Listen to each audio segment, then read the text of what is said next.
Kamusta mga kadip? Ang project natin for today's video, NMAX version 2 from Bicol.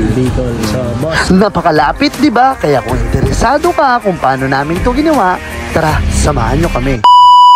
Mabilisan lang tong project natin na to, kaya fast forward na natin yung mga steps na gagawin natin dito. Dahil napakalayo pa ng pinanggalingan ni Bossing, kailangan natin siya matapos ng mas mabilis. Kaya agad-agad ng pinrimeran agad dyan ni Boss MJ. Pagkatapos nilihan na rin, tapos pinatuyo. Tapos jump agad tayo sa pagdidip ng mga panel na selected lang na napili ni Bossing. At sa part na to, solo gaming tayo dito dahil lubog na natin, video pa natin. Ganun tayo ka-flexible. That time kasi kailangan natin ma-maximize yung oras natin dahil maraming nakasalang na powder coating niya. Pwede rin naman natin kunin yung ganitong diskarte pero make sure na hindi makukompromiso yung quality mga kadipa. At isang panel na naman ulit. 2 panel lang kasi ang ilulubog natin sa project natin na to dahil yun lang daw yung gustong ipakarbon sa atin ni Bossing. At pagkatapos nating ilubog, syempre flex natin ng konti, sabay rekta hugas na para hindi nahugasan ng iba. At ito nga pala yung iba pang panel na dinip natin kasabay nung ating project na to. Big shoutout kay Boss Jess natin dahil sa pag-iintay, maraming salamat po. Hindi ko man na-flex kung paano namin to kinulayan, pero itong part na to mga kadip, ina-apply na natin yung high solid clear natin ngayon. At maging dun din sa nilubog natin mga kadip, i-apply na rin natin yung pinaka top color natin or top coat. At pagkatapos nyan, alam nyo na yung kasunod, flex na natin yung final output mga kadip. Eto na yung finish nila lahat. At yung kulay nga pala na to ay kulay ng expander cross ni Bossing. Pina-color match nga pala natin tong kulay na to. Alam nyo na kung kanino, tint ni Juan yan, Boss John Ray. At ang sabi ni Bossing, kuhang-kuha naman daw at malapit naman daw sa kulay ng auto niya. Nagustuhan nyo po yung kulay. Maraming salamat kay Boss John Ray dahil natuwa yung client natin na to. Kaya wag na nga natin patagalin pa. Ipakabait na natin yan kay Boss MJ para marekta na natin montage sa dulo ng video na to. siyempre may interview yan.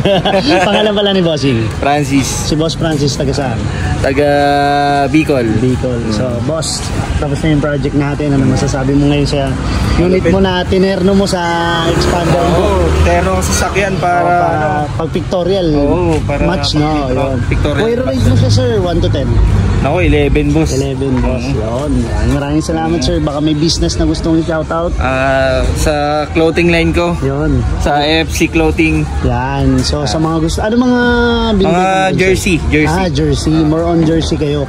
Mas kilala kayo doon sa jersey. Oo, sa jersey So, talaga. PM nyo lang sila, bossing, pag kailangan nyo ng stocks ng mga jersey, bultuan. Bultuan, sa more on kami TikTok, Shopee, Lazada. Yan. So, follow nyo lang sila sa page nila. And boss, maraming salamat. Salamat.